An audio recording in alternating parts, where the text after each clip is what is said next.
নমস্কার বন্ধুরা, আজকে আবার একটা নতুন রেসিপি নিয়ে আপনাদের সামনে চলে এসেছি। আজকে আমার রেসিপি হচ্ছে বেগুন বাহারি। এই রেসিপিটি কিন্তু রুটি, পরোটা, ভাত যে কোনো কিছুর সাথে খেতে দুর্দান্ত লাগবে। তো চলুন আজকে এই রেসিপিটি কিভাবে বানিয়েছি একবার দেখিয়ে দিই। নমস্কার বন্ধুরা, আমি সুজাতা, আপনাদেরকে সুজাতাস কিচেনে অনেক অনেক স্বাগত। বেগুন বাহারি বানানোর জন্য এখানে আমি নিয়েছি ঠিক এরকম সাইজের দুটো বেগুন নিয়েছি। আপনারা চাইলে এর থেকে আরেকটু ছোট বেগুন দিয়ে করলে আরও বেশি ভালো লাগবে এটা। তো এবার এটাকে ঠিক এভাবে কেটে নেব। কেটে একটু ঠিক এভাবে কাট লাগিয়ে দেব।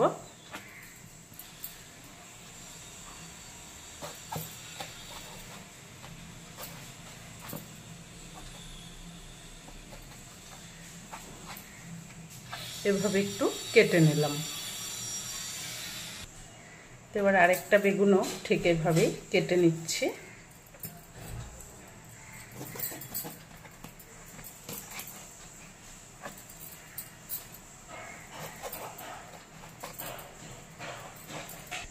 দুটো বেগুনকে ঠিক আমি এভাবে একটু কাট লাগিয়ে নিয়েছি।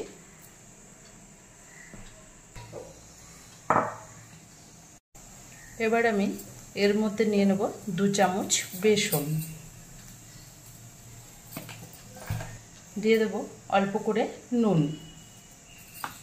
দিয়ে দিচ্ছি অল্প করে হলুদ, সাথে দেব অল্প করে লঙ্কার গুঁড়ো, দিয়ে দেব অল্প করে রসুন বাটা, দিয়ে দেব অল্প আদা বাটা, দিয়ে দেব 1 চামচের মতো জল। এবার এগুলো সুন্দর করে গুলিয়ে নেব।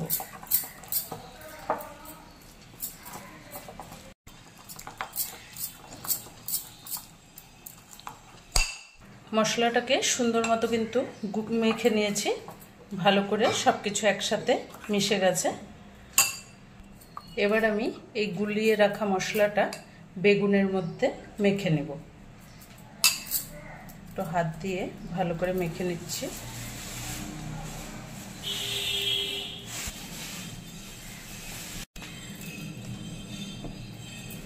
বেগুনের মধ্যে মশলাটা যেন ভালো করে ঢুকে, ঠিক এভাবে ভালো করে কিন্তু মাখিয়ে নিতে হবে।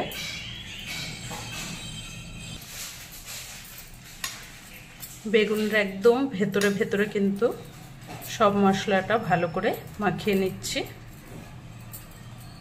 মশলাটা ঢুকলে তাহলে কিন্তু বেগুনটাও খেতে ভালো লাগবে। বেগুন দুটো সুন্দর মতো কিন্তু মাখা হয়ে গেছে। এবার এগুলোকে ঠিক 5 মিনিট ঢেকে রেখে দেব। 5 মিনিট ম্যারিনেট করে রেখে দিয়েছি ওদিকে বেগুনটাকে।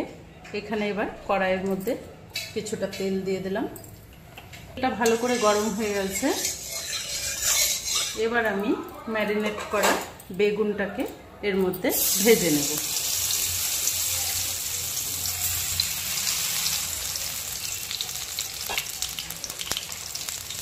বেগুনটা দেওয়ার পরে এখন কিন্তু নাড়বো না, একটু সাইজে বেগুনটা বড় বলে একটু 2 মিনিটের জন্য ঢাকা দিয়ে রাখবো। 2 মিনিট পরে একবার করে কিন্তু বেগুনটাকে উল্টে দিয়েছি। তো ঠিক এভাবে এরকম কালার আসা পর্যন্ত দুপাশে ভালো করে ভেজে নিতে হবে। 2 মিনিট পর পর একটু উল্টে দিতে হবে যেন বেগুনটা সুন্দর মতো ভাজা হয়ে যায়।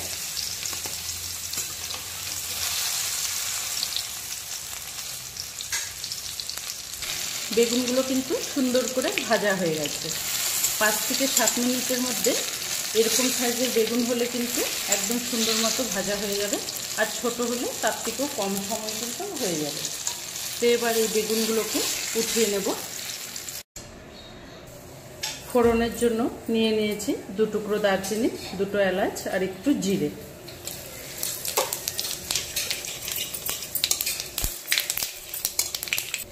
একদম অল্প মশলা দিয়ে করব, তার জন্য 1 চামচ পেঁয়াজ বাটা নিয়েছি। পেঁয়াজটাকে একটু ভেজে নেব।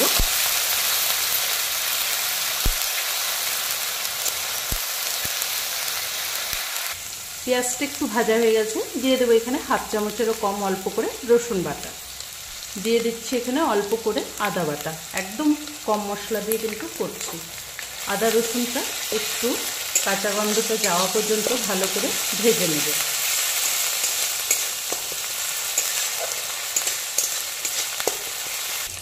দিয়ে দিচ্ছি এখানে একদম অল্প সামান্য জিরে বাটা, আপনারা চাইলে গুঁড়োও দিতে পারেন।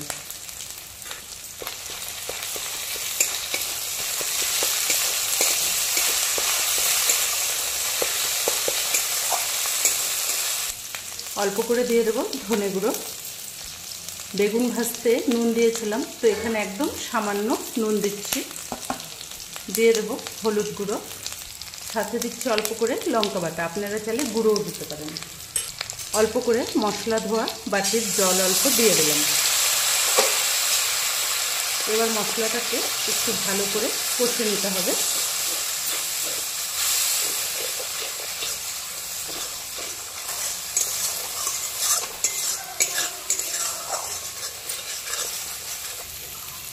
এখানে আমি দিয়ে দেব 1 চামচ টমেটো বাটা। আমি 2টো বেগুনের আন্দাজে মশলাটা দিচ্ছি। আপনারা বেগুন যদি বেশি নেন তাহলে মশলার পরিমাণটা কিন্তু একটু বাড়িয়ে নিতে হবে। তো এবার ভালো করে কিন্তু তেল ছাড়া পর্যন্ত আমি মশলাটাকে ভালো করে কষে নেব। 2 মিনিটের জন্য মশলাটাকে ঢেকে ঢেকে কষাবো। 2 মিনিট ঢাকা দিয়ে দিয়ে মশলাটাকে ভালো করে কষে নিয়েছি। তো মশলাটা সুন্দরভাবে কষা হয়ে গেছে।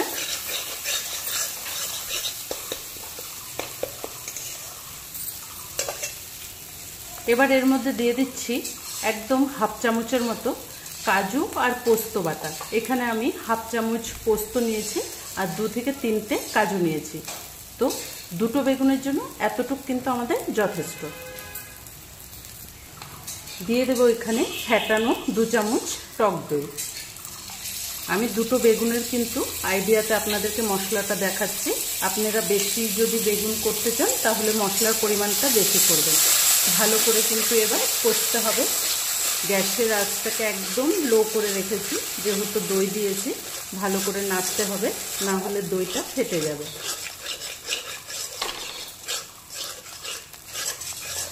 দইটা কাজু পোস্তর কাঁচা গন্ধটা যাওয়া পর্যন্ত কিন্তু মশলাটাকে একদম কম আছে ভালো করে কষে নিতে হবে, যেন মশলা থেকে সুন্দর মতো একটা কালার বের হবে আর তেলটাও ছেড়ে যাবে।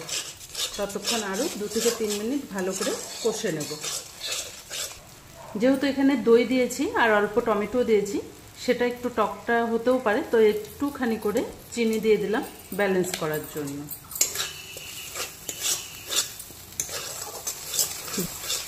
দইটা কিন্তু আমি টক দই নেইনি, বেশি টক হবে না।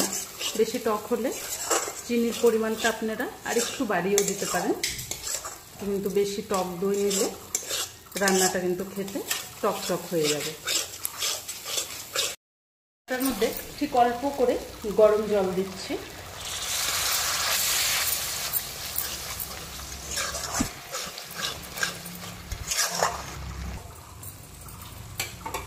আবার 2 থেকে 3 মিনিট একটু কম আঁচে কিন্তু গ্যাসে ঢেকে রাখলাম। কষে নেব মশলাটাকে ভালো করে। 2-3 মিনিট মশলাটাকে সুন্দর করে ঢেকে রেখেছিলাম। মশলা থেকে সুন্দর মতো তেল ছেড়ে গিয়ে কালারটা কতটা সুন্দর এসেছে। এই রান্নার মশলাটা যতটা কষানো হবে খেতে কিন্তু ততই ভালো লাগবে। তো আরও 1-2 মিনিট এভাবে নাড়তে নাড়তে কষতে থাকবো। মশলাটা ভালো করে কষে গেছে। এবার এর মধ্যে দিয়ে দেবো অল্প করে জল।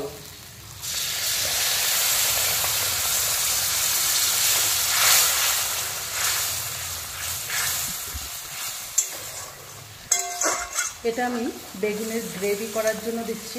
গ্রেভি যদি কেউ আপনারা বেশি রাখতে চান তাহলে জলটা আপনারা একটু বাড়িয়ে দিতে পারেন, আর যদি এটা একটু মাখো মাখো করতে চান তাহলে গ্রেভিটা কিন্তু একটু কম দিতে হবে। তো আমি এটা গ্রেভি বেশি রাখবো না, তো ঠিক এই অল্প করেই জলটা দিলাম। জলটা কিন্তু এখানে একদম ফোটানো গরম জল দিতে হবে। ঝোলটা সুন্দর করে ফুটে গেছে। এর মধ্যে কিন্তু এবার বেগুনগুলো ছেড়ে দেব।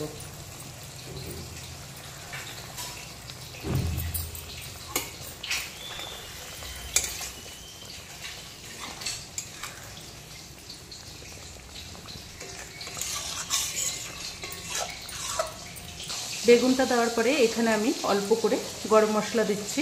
আপনারা চাইলে এখানে গুঁড়োও দিতে পারেন, আমি বেটে দিয়েছি।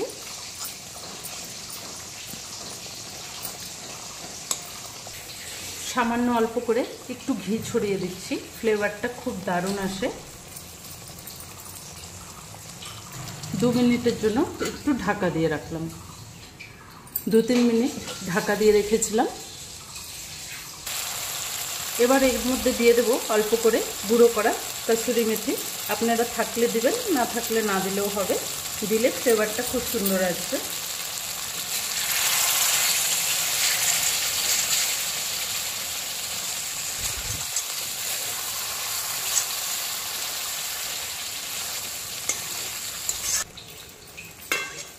কসুরি মেথিটা দেওয়ার পরে আরও 1 মিনিট ঢেকে দিলাম।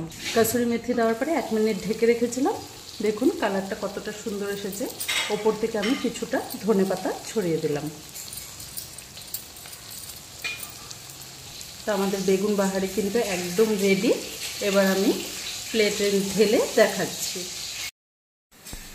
তো আজকের এই বেগুনের রেসিপিটি আপনাদের কেমন লেগেছে কমেন্ট করে জানাবেন। যদি ভালো লাগে চ্যানেলটাকে লাইক করে অনেক অনেক শেয়ার করে দেবেন। ধন্যবাদ।